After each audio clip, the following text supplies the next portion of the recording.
What is up, you guys? Teller checking it for UFC Paris. The UFC overseas and back-to-back cards here.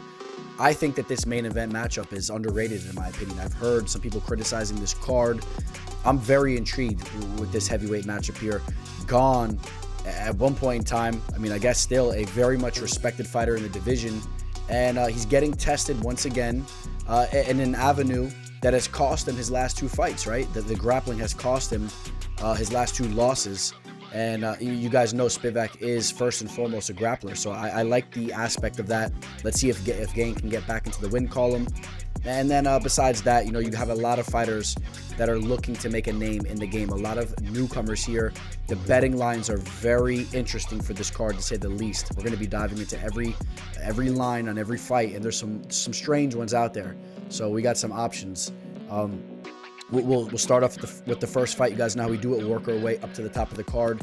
Real quick, if you can, please like this video for me. Subscribe to the channel. Catch me on all my social media. I'm killing it with the IG Reels. I'm learning a new program. Like I promised you guys, I would be learning new stuff. And I got some great content coming your guys' way. Just put out a video for Dana White's Contender Series. And let me just say this much. We really got some momentum going right now. We're stringing profitable events after profitable events. And I expect to hit my Tuesday night Contender Series bet, and I expect to have a profitable event for UFC Paris. So excited for all that. Won't hold you guys up anymore. Let's jump into the first fight. Welcome to the show. This is the MMA fortune teller. Yeah.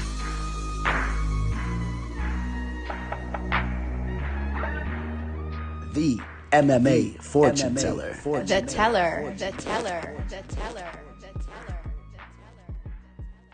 So wait till we get to the betting line for this match. Like I said, this card has some interesting betting lines. Farid, Basharat taking on Kleydson, Rodrigues. I feel that both of these fighters are very talented bantamweights. Kleydson Rodrigues coming off a very big knockout victory where he went out there and finished I guess you would call him a longtime veteran, not necessarily in the UFC, but a fighter that had a lot of pro experience. And Shannon Ross went out there, starched him in the first round. We know Ross had some chin issues going into that fight, but still, Rodrigues went in there and did what he needed to do. Of course, the big question mark in regards to his resume right now is the CJ Vergara loss. That was a fight that he went into it as a pretty big favorite, coming off the Dana White's Contender Series win, and he kind of didn't show up, if you will, right? He didn't really show up for that fight. That was a fight that he kind of let go and left it to the judges' scorecards, and it didn't go his way. And, Rodrigues is a fight finisher. You take a look at his victories. Out of his 8 victories, 5 of them coming by way of finish, 3 knockouts, 2 submissions. He's a well-rounded fighter. We know that he's been getting in work with Shuto Box. He's brushed shoulders with guys like Charles Oliveira and all those guys over there. And he's a fighter that's very promising, still only 27 years old. He's dangerous. He carries fight-ending power, and he's dangerous. And he's going to be dangerous even against a guy like Farid Basharat, who I'm very high on, an undefeated fighter. Hasn't tasted that defeat just yet. But as he moves up the ranks and fights stiffer and stiffer competition, we'll see how things go for him. The thing with both the Basharat brothers, Javid and Farid, both of them are extremely technical. They're extremely well-rounded. Their striking is very straight and sharp and crisp. As you see him getting in some work with Dewey Cooper. I know that Sean Strickland is not so fond of fighters getting in work with him, but he must be doing something right because a lot of big names are still working with him. As far as down in the mat, the jiu-jitsu and the wrestling of Farid is very polished up, and he's the more complete and well-rounded fighter here. I will just say this as we work our way over to the betting line. Kleydson Rodrigues is dangerous. He carries serious power. We saw the performance that he had on Dana White's Contender Series. He looked very, very good in that fight, and I think that he's live here. He will have a little bit of a reach disadvantage, so he will have to close the distance, as Farid will have roughly a 4-inch reach advantage. He's 2 inches taller, has a longer frame, but if Kleydson can close the distance, use his footwork, and he could maybe tee off with some big shots, this fight could possibly play out closely. And just, it's worth noting, Farid's last victory that he had over Damon Blackshear, which looks really good right now, and even Alan Bogoso, he's a talented fighter. Both these guys are legit fighters. Blackshear's been looking really good. He felt a little bit of adversity early on against Blackshear, but eventually went to the wrestling and controlled that fight. So he does show to have good fighter IQ as well. And that's why I am leaning towards Farid Basharat's way. I think he's the more complete fighter, has high fighter IQ, and he'll probably use the wrestling to solidify some rounds. Take a look at this line, though. Farid on my bookie is a minus, or opened up as a minus 277 favorite with action still going his way. He's now a minus 333. I think that line is off. That's an extremely high line. I think it's somewhat disrespectful to Kleydson Rodrigues, who is a dangerous fighter and has a lot of potential in this weight class. So you see his line, he is now a plus 241. The value is definitely on Kleydson Rodrigues, in my opinion. Although, again, I am going to go at Farid Basharat, getting the job done, just being a little bit more complete and just fighting an intelligent fight. I think that he slows the pace down a little bit, mixes things up. But watch out for Kleydson to try to land a big shot and shake things up. Over to the welterweight division, we got Ange Loosa taking on Rhys McKee. Now, remember when poor old McKee made his UFC debut against Khamzat Chimaev? Obviously, that was a brutal fight. He got ragdolled, got smashed up in the first round. And honestly, going into that fight, a lot of people, including myself, were excited to see him make his debut because he was coming in from the Cage Warrior scene. He was a respected fighter. Khamzat hadn't really made his name right then at that point in time, so people didn't really expect it to play out exactly like that. And again, he got ragdolled. In the Alex Morono loss that he took after that, too, the wrestling cost him a little bit. He was taken down in that fight.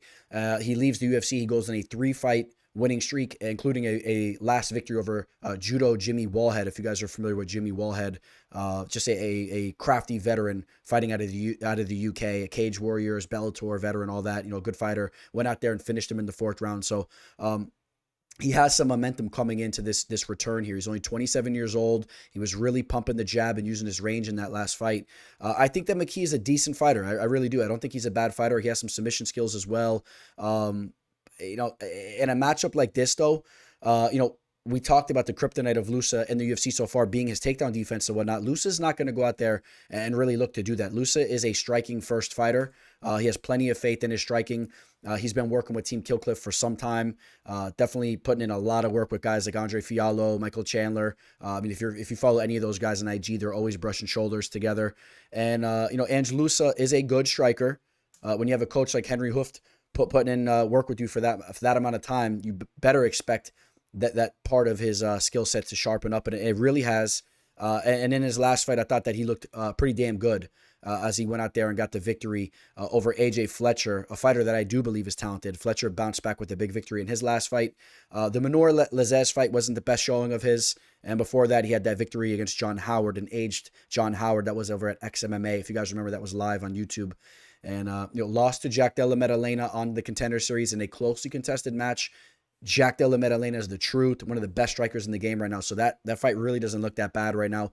I think that Ange Loosa has an avenue here to go out and keep this fight standing. He's consistently showcased solid takedown defense.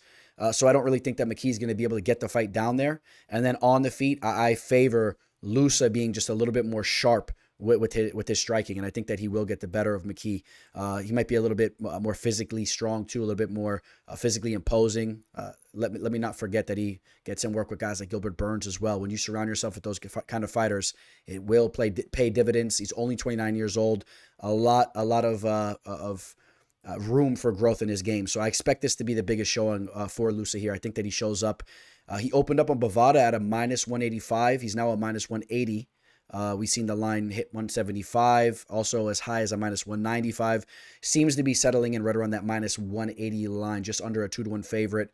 I don't have a problem with that line. I think that Loosa is a good fighter, and I like him in this spot here. I would caution it if it gets up to that minus 220, 230 range. So anything under that, I think there's some value there. I think that Loosa shows up and gets the job done. One of the many fighters making their UFC debut in the card, we got Nora Cornolle taking on Joselyne Edwards. Joselyne Edwards now a real UFC veteran. Interesting to say that. At one point in time, I didn't know how long she'd be hanging around, but she's on a nice little win streak right now. Only 27 years old. And, she's been showing some things. She has shown some major holes in her game a couple fights ago, especially with her takedown defense. That's something that has been an issue for her. And her grappling, she has shown to be inadequate at times there. And her last couple of matchups, stylistically, they were a little bit better for her, and she was able to showcase some of her striking skills. And, again, at only 27 years old, you got to expect to see growth from her game. She comes into this matchup with much more pro experience. She's fought in the UFC, a good amount of times now, so she has that going for her as well. And then her opponent, Nora Cornolle, as I break down tape on her, I don't know what to say about her, man. She's a fighter that seems to be tough, seems to be good in some areas at times. Bad fighter IQ. She's sloppy. If she's on top of a fighter, you see her make bad decisions, get reversed to her back. Her striking, sometimes she shows to be a little bit powerful at times, not really the best technically. I don't know. I'm not completely sold on her, to be honest. We take a look at her resume real quick, and she's also 34 years old with just 7 pro fights. Her first pro fight was a loss to Jacqueline Cavalcanti, who we will be talking about here in a little bit. Other than that, though, she's been on a little bit of a win streak, fighting over at UAE Warriors. And, if Cornolle was to go out here and really use a heavy grappling and wrestling attack and fight a smart fight, I do believe that she has the potential to go out here and take this fight. I don't have too much faith in her doing that from what I've seen from her on tape. I think that she'll go out there and look to make this a war. And that favors me towards Joselyne Edwards, as I think that she has a nice straight jab, some nice boxing skills, some underrated boxing skills. I could see her landing the mark here a little bit and scoring some points. Also, another X factor we do have to consider is that Cornolle will have the hometown edge. She is technically fighting out of France or whatnot. I believe she's Algerian as far as her descent goes, but the crowd will be rooting for her. But that being said, I am going to side with the UFC veteran here and Joselyne Edwards. She has 17 pro fights compared to Nora's 7. She has 10 more pro fights. She's younger, has the UFC experience, and she seems to be getting some momentum. It'll come down to, do you trust Joselyne to be able to stuff the takedowns, keep the fight standing long enough? And I think she could get the job done there. Let's take a look at what this line's talking about. It's a pick'em. It's essentially a pick'em across the board on every book. Joselyne Edwards at one point in time was a favorite on Jazz Sports at 132. She's now a minus 110. So action kind of going towards Cornolle's way, but it's a pick'em line. So you pick your poison. I'll side with the veteran. I'll side with the UFC veteran. I think that's the more safe thing to do, the more intelligent thing to do. Now we'll see how that fight plays out. I mean, you could, like I said, you could play it the other way too. You might question Edwards' takedown defense, but I would argue that I haven't seen enough from Cornolle to really scare me enough to pick against Edwards there. So I will say that Joselyne Edwards wins a tough decision, a closely fought decision.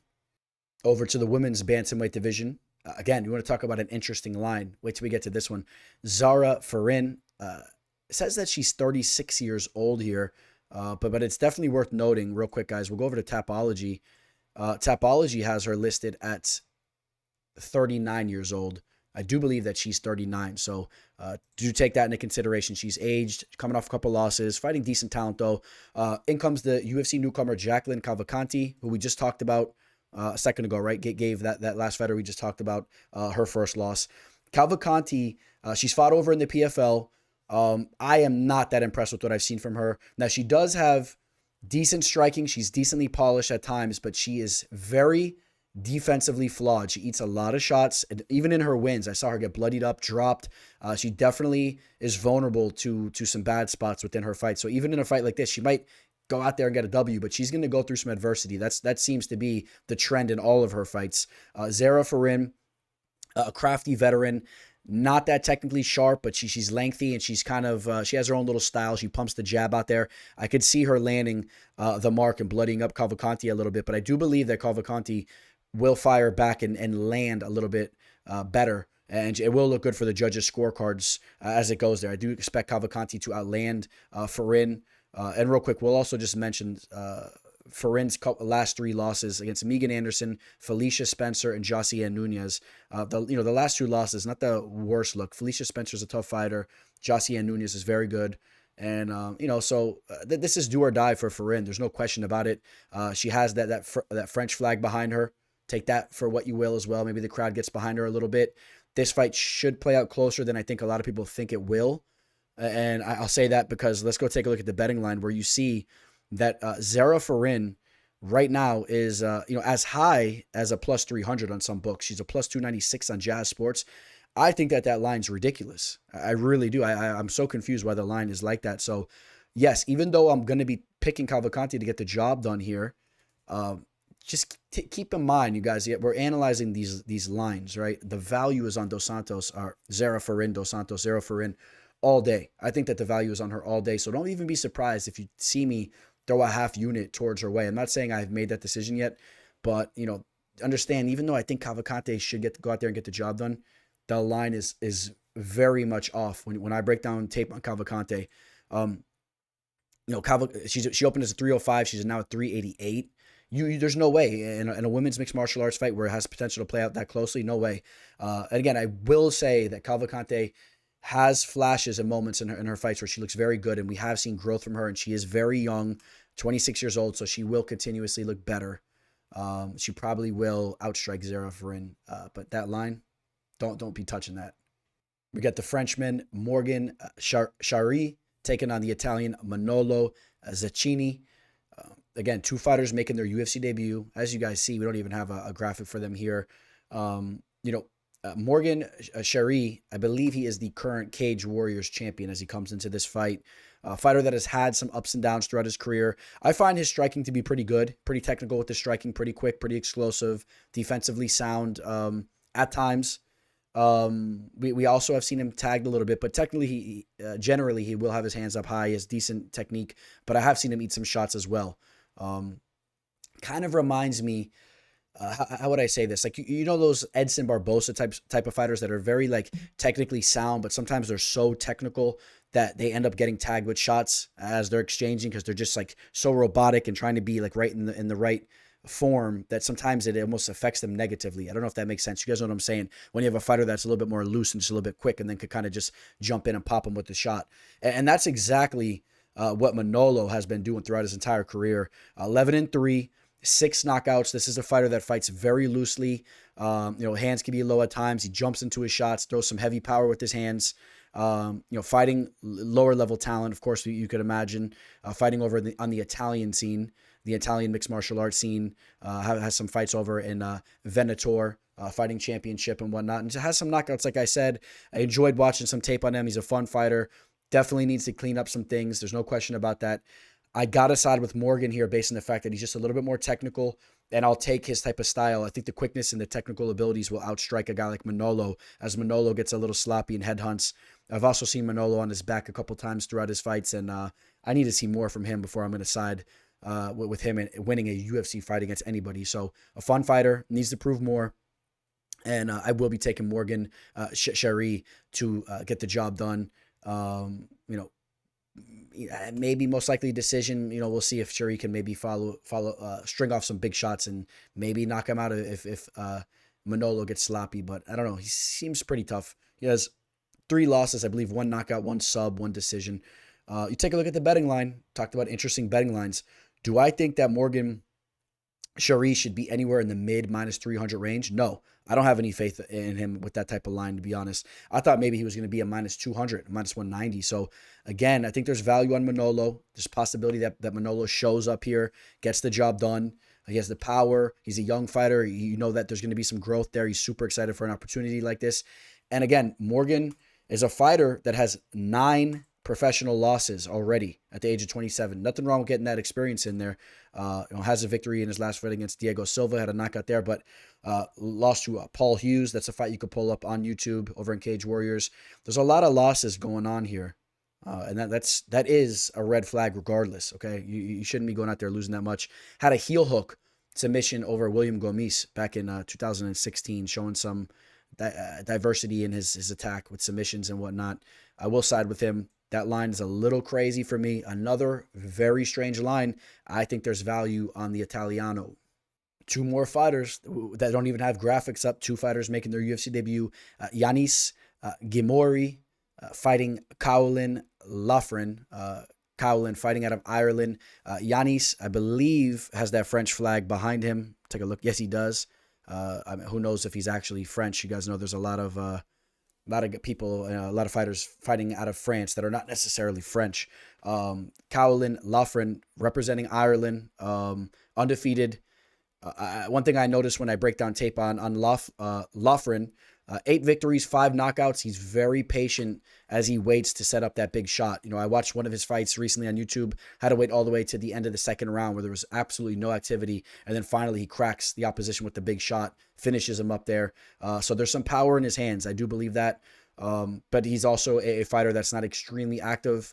And I really didn't find Yanis to be that active as well. He kind of he's moving around a lot. He's kind of quick twitch. Hands are low at times, which could definitely cost him here. If those hands drop and he gets clipped with the big shot, there's definitely potential for him to get knocked out in this fight. He's moving around a lot, but like I said, not a lot of volume as far as the attack goes. I think that you'll see more movement from Yanis, but Loughran will be the fighter that will actually be the one kind of going forward and actually landing more impactful shots. We'll get to the betting line on this fight here too, which we'll see. Let's check it out right now. Another interesting line. That's the point I was getting at. Let's take a look at my bookie where he was a minus 344, and the line now is almost at a minus 300 flat line. Still a 3-1 favorite. I find that to be a little bit interesting here. He's not completely proven. There's definitely a possibility that he doesn't put enough volume out there and he gets outpointed. He might be looking for that one big shot and it might not come. But that being said, I do like Caolan Loughran to get the job done here. He seems to be a little bit more of a promising fighter. Seems to be polished in the sense that he pays attention to the small details. I do notice that. And again, another Cage Warriors champ coming into this card. I like that. I like that aspect of the card. It's like a very European type card, and I'm excited for that fight. Like I said, though, the betting line a little weird for me.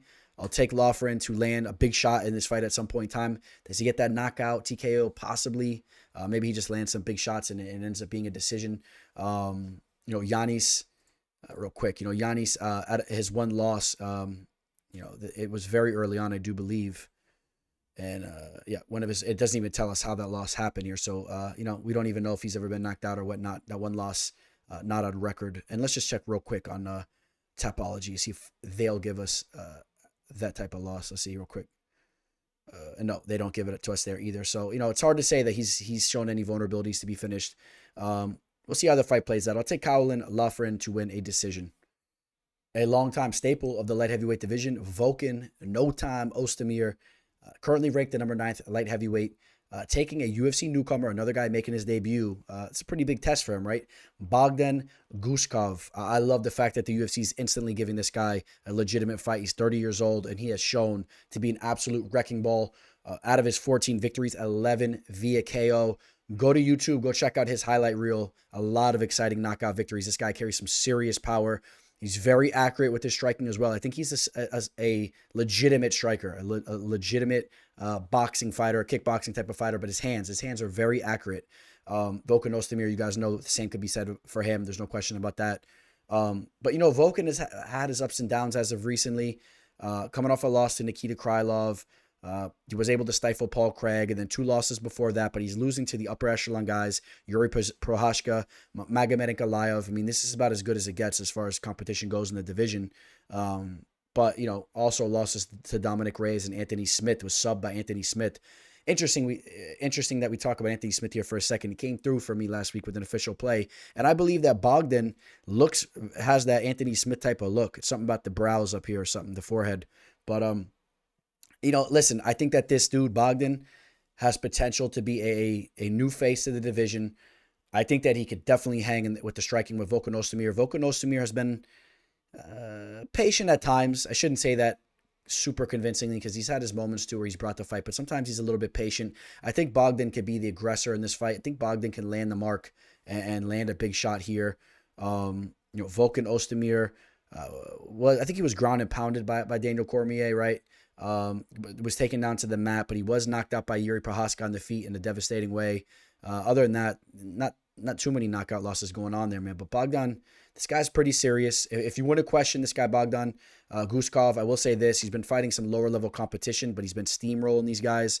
The one fighter that he did fight that's somewhat legitimate, Vyacheslav Skylov, excuse me on the name, that's a tongue twister, but this is a name that we've all seen for a while, right? This is a guy that has a pretty solid resume. He knocked Bogdan out in the first round, so I don't know. I'm still gonna side with Bogdan Guskov here. I'm taking the younger, or at least the more fresh fighter here. Not as much pro experience, less wear and tear on his body, but a fighter that's making his UFC debut and that's just extremely hungry. I know this guy's very hungry to go out here and make a name for himself. So give me Bogdan Guskov. I'll say he lands that knockout blow. Why not? He's currently a plus 151 on Jazz Sports. He's a decent underdog here. And I understand why people are siding with Volkan. He's a proven UFC fighter. His losses are only coming to the cream of the crop, but I'm going to take Bogdan. I'm going to take a flyer on Bogdan. I'm going to say he shows up and we see him kind of make a name for himself, similarly to what we saw from Yuri Prohaska, right? Remember, Prohaska came out of nowhere, bursted on the scene in the UFC. I think that Bogdan could be another one of those types of fighters. All right. Benoit Saint-Denis taking on Thiago Moisés. You don't see a rank next to either guy's names, but understand that these are fighters that are very capable of being in the top 15, right? I think Moisés has been in the top 15 before. But you guys catch what I'm saying here. I mean, these are high caliber fighters. Thiago Moisés has really been just losing to high level talent in the division. We know he's a real BJJ threat to anybody. Saint-Denis just had the biggest fight of his career where he went out there and got the victory over Ismail Bonfim. You guys know I'm very high in the Bonfim brothers, and Ismail got caught slipping in that fight. And, Saint-Denis, I feel like this is a fighter that's probably directly connected to Napoleon. I mean, this guy is a real Frenchman, a real French warrior. And, listen, at times people want to give French fighters a hard time for their warrior spirit and whatnot. Hey, that ain't the case with Benoit Saint-Denis. This fighter is as tough as it gets. If you guys don't believe me, go run the tape back on that Zaleski dos Santos fight. That fight was crazy. All right, absolutely crazy. The damage he took, he kept marching forward. Since that loss, which you could argue, I mean, he definitely lost the fight, but you can argue that was somewhat of a win for him, just showing the heart that he displayed. Took some time off, and then he goes back. He's on a 3-fight winning streak, taking out Nicholas Stoles, Gabriel Miranda, and then Ismail Bonfim. He's really has some momentum coming into this fight. Finished Gabriel Miranda via knockout in the second round. He's really becoming a well-rounded fighter. Okay, so I think that there's some real potential that he can keep this fight standing and kind of beat up Thiago on the feet here. Now, if Thiago Moisés can get this fight down to the mat, he's going to have the edge as far as the BJJ goes. Still only 28 years old, very young, the long-time American top team staple. Coming off 2 victories that look pretty good right now. Mel Cazel Costa and Christos Giagos, both coming off big victories. They're talented fighters. He did get knocked out by Joel Alvarez, lost to Islam Makhachev. No shame in that loss. Joel Alvarez is a very good fighter as well. He got caught slipping that day. Before that, victories over Alexander Hernandez, Bobby Green, Michael Johnson. Then his last loss would have been Damir Ismagulov. Victory over Kurt Hollabaugh. That looks better these days too. The Ultimate Fighter winner. Then a loss to Beneil Dariush. I would just argue to you that he has this pretty solid resume. Okay, he's a dangerous fighter. Okay, so I've been a little bit torn with which way I want to go with my pick here. Saint-Denis only has a 1 decision loss, never been finished before. Again, the true threat with Moisés is his submission skills. 7 submission victories out of his 17. That's 50%.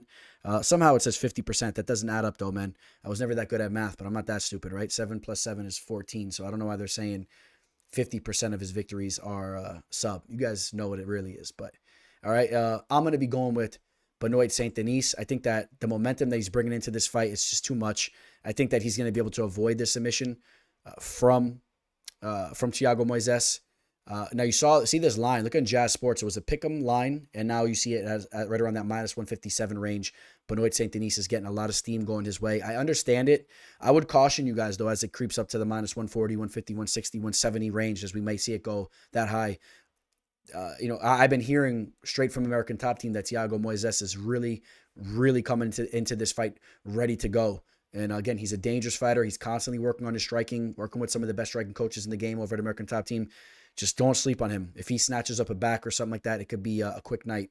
But I will side with Benoit Saint-Denis. I think he weathers the storm and kind of bullies and breaks down Moisés late in this fight towards the second, third round. Hey, you guys, check this out. If you're looking to sign up for a new sports book, you got to sign up to Bovada.lv. Reach out to me first and foremost. Let me get you my referral link. If you sign up, you're going to get an added bonus to your account. All right. It's a legitimate bonus. Okay. It's not like these other websites, man. Some of these fake websites, they give you this bonus money that when you make the wager, you lose that money and then you only retain the winnings if you win. It's not like that with Bovada, man. If they give you $100 bonus money and you win $60 off that 100, you now have $160 in your account, and the rollovers are super easy to complete. All right, this is the best website, man. You go over there, you click the sports, you go to UFC/MMA. They got everything. You see Dana White's Contender Series over here. We got UFC Paris right here. What are you looking to do? You looking to hammer that Manon Farid line? I mean, there it is, minus 190. I mean, the lines are all legitimate, solid lines. I love Bovada.lv. Shoot me a DM, shoot me an email, whether you want to reach out to me on Instagram, Twitter, whatever, through email. Let me give you my link. Sign up. I'm going to give you 2 packages for any cards that you guys want. You're going to want to start with UFC Paris, all right, but you could use it for any other card you want as well. And it's a great value there, man. Reach out to me and let's do this thing. Thug Rose Namajunas makes a return to the octagon, coming off that very disappointing title fight where she just had no activity, right? And she takes on now Manon Fiorot. This fight is taking place in the flyweight division, so you do need to take note of that. First and foremost, Thug Rose going up in weight. I do believe that Manon Fiorot will have the more naturally large frame for the division. Thug Rose is kind of slender, although I do expect her to fill in a little bit. But even then, Manon Fiorot will have about a 2-inch height advantage. And over on Tapology, it says that she has about a 1-inch reach advantage. I think she has the more naturally large frame. Thug Rose still only 31 years old. All right, she's not past her prime by any means. If she comes into this fight motivated, she's, of course, a threat. Very, very technically sound anywhere the fight goes. Good kickboxing, good jiu-jitsu. She's a little bit of a head case, though. We saw it in her last fight. You guys remember when Conor McGregor broke the glass and she had to get counseling because a little bit of glass trickled on her leg and she was crying and all that. I mean, she's not really a thug if you guys want to really keep it real. So, she's a talented fighter, though. She's a talented fighter, and I don't have a problem with her. She's a fun fighter to watch. Thug Rose. I'm hoping that she shows up here and makes this fight somewhat competitive. I hope that she brings the fight and lets her hands go, lets her legs go, because if she doesn't, she's going to be in for a long night, because Manon Fiorot's an aggressive fighter. She's a well-rounded fighter. A lot of people think that she's just a kickboxer, but she's actually been showing different elements in her game, and her resume is pretty good right now. You know, she's coming off a victory that probably wasn't one of her best showcases, if you want to be realistic about it. In that fight that she just had with Caitlin Chikogian, that fight played out somewhat close. But before that, taking out Jennifer Maia, Mayra Bueno Silva, and then specifically the Tabitha Ricci fight. That was a great fight for her. She got a knockout over Tabitha Ricci. Tabitha Ricci's a stud. I don't believe Tabitha Ricci's ever lost to anybody else, at least not in the UFC. And then before that, she went out there and knocked out Victoria Leonardo. She shows good head kicks, good striking, like I said. This is a fighter that I'm very high on. She's 33 years old. The time is now. She needs to go out here and finish Thug Rose. She needs to knock her out and then get an opportunity to fight for the belt or whatnot in the near future. So, I am taking Manon Fiorot. I think that she's going to be a little bit more aggressive than Thug. I could see Thug having some issues mentally in this fight when Fiorot's putting it on her. Now, Thug Rose may hang in here and it might be somewhat competitive. Let me not just dismiss that as a possibility, but I'm liking Manon Fiorot here. I just don't know what to expect from Thug Rose with jumping up in weight and just a little bit of a layoff, and that last performance was really bad. So, and you take a look at some of the numbers here. Manon Fiorot has been a much more active striker throughout her career so far, landing 5.3 strikes per minute compared to 3.66, only absorbing 3.48. Will Rose right around the same mark, 3.5, but Fiorot has been a little bit more efficient there. I think this fight will take place on the feet. I think this will be a striking affair. And I like Manon Fiorot to go out there and get the job done. She is a minus 196 favorite on my bookie. She was a minus 212, so action coming in on Thug Rose. That's something that I wouldn't be surprised if we see a little bit more so going to fight night. I could see some action coming on Thug Rose, with the name and all that. You see on my bookie action coming in on Thug Rose as well. She was a plus 163, now plus 151. If you want Manon, you might want to wait a little bit, see if that line comes down, or head over to Bet Online, or you can catch her at a minus 175, 170 line right now. So you monitor the line there. We'll see how that fight takes place, and also take note that Manon Fiorot is fighting with the French flag behind her, which obviously helps with the fight taking place in Paris. The crowd will be behind her as this fight goes to a decision and all that. The crowd will be rooting for her. I like Manon Fiorot to get the job done here. All right, here we go. We got the main event. Cyril Gane taking on Serghei Spivac, 2 top 7 ranked heavyweight fighters. I love this matchup. I'm going to tell you guys why. I absolutely love this matchup. All right, I've been trying to make a point about Cyril Gane's last loss when he got submitted by John Jones with ease. I've been preaching for a while, ever since that Francis Ngannou fight. I've been preaching that Cyril Gane, and Francis Ngannou for that matter, have low-level grappling. While all you guys were going nuts about the takedown that Francis Ngannou landed, I would say, I know what I'm watching, and I'm like, no. This is low-level grappling, and if you take a look at their resumes, they haven't fought legitimate grapplers. And when they have, like when you've seen Miocic ragdoll Francis Ngannou the first time for 5 rounds, if he could avoid getting knocked out early, you understand the difference in wrestling and grappling, okay? Now, I love this matchup because Serghei Spivac is a legitimate wrestler, a legitimate grappler. He has some serious abilities there.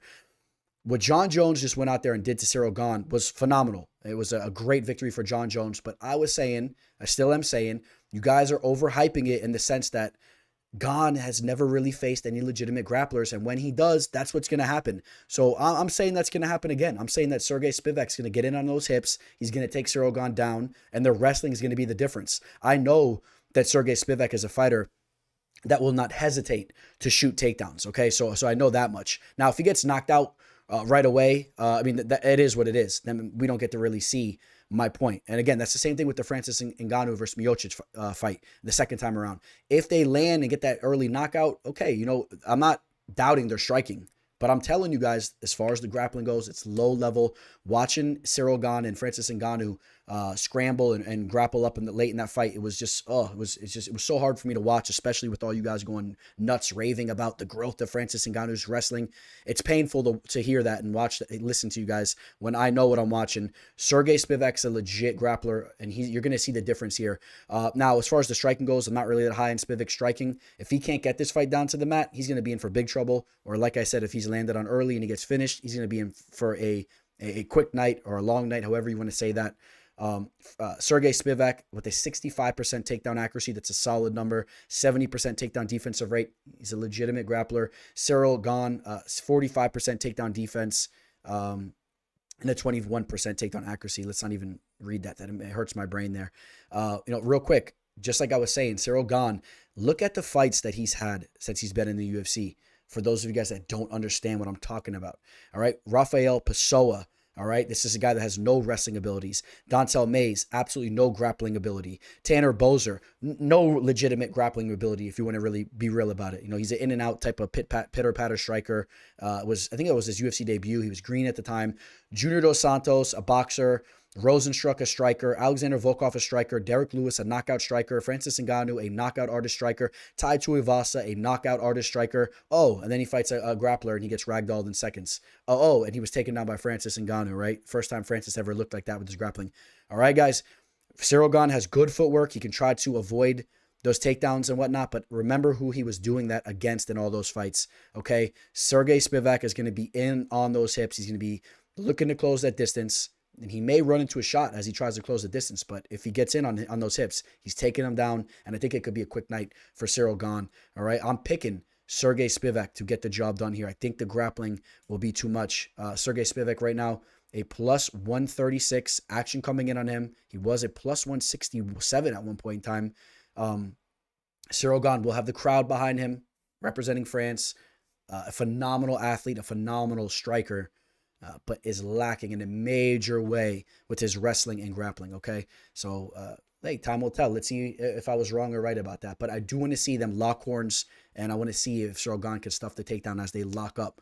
All right, let's see how that plays out. Comment below. Let me know if I'm just talking shit or what's going on. I would love to hear it. And to be clear, I have Serghei Spivac finishing the fight. I'll say that he sets up a sub while he's down on the mat. Maybe he does some ground and pound, stops the fight like that, but 6 subs out of his 16 victories. He has the ability to pull off a sub. We saw how easily Cyril Gane was subbed on the mat last time. I'm going to say Serghei Spivac gets that finish. I'll say a submission victory in the first or second round early on. All right, guys, that's going to wrap up UFC Paris. I'm excited for this card. I know it's a lot of newcomers, not a lot of big names. I think that this is a fun card. I'm interested in it. I'm interested to see how these newcomers perform. Got to leave you guys with some parting words. You guys know I enjoy having this platform to have a couple thousand of you guys listening. So I just try to chirp it up a little bit and feed you guys some of the thoughts I get in my head. Something I was just thinking about. This isn't like an inspirational type message or something that's that deep.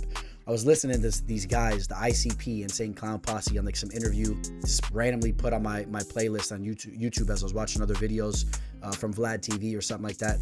And, listen to these types of guys. It reminded me of some kids I knew back in the day. And I just put this thought out there, man. It was always these dudes that like talked the big game about how tough they were. And they tried to prove that they were like poor. They thought it was cool to be like poor or, to come from the slums. I've never been like that. To be honest, I couldn't stand people that were like that. I still can't.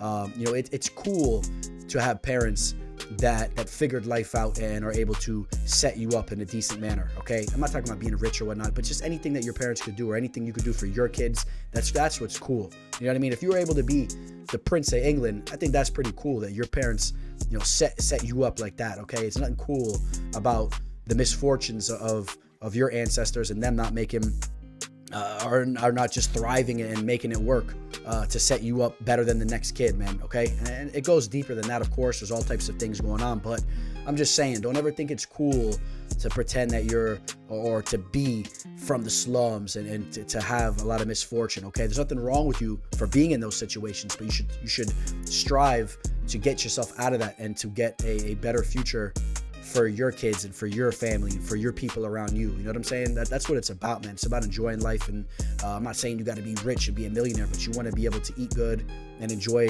some of the finer things in life if you can get there. So don't ever think that it's cool like some of these posers do, a lot of these wannabes. And that also goes over even to like a lot of those types of dudes, they're fake, they're phony. I knew a lot of kids like this. They would talk about what they would do in this situation or that situation, and every time shit hit the fan, they were the biggest pussies out.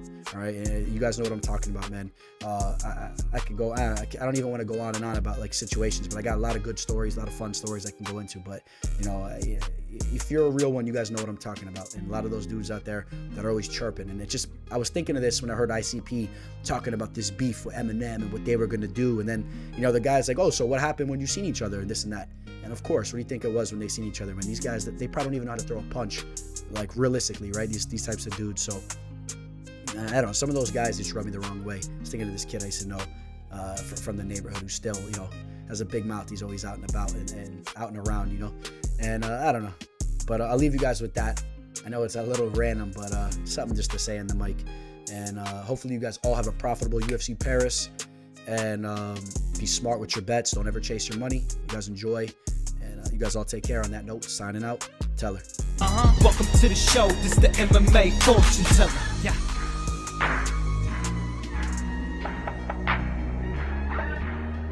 The MMA fortune teller. The teller.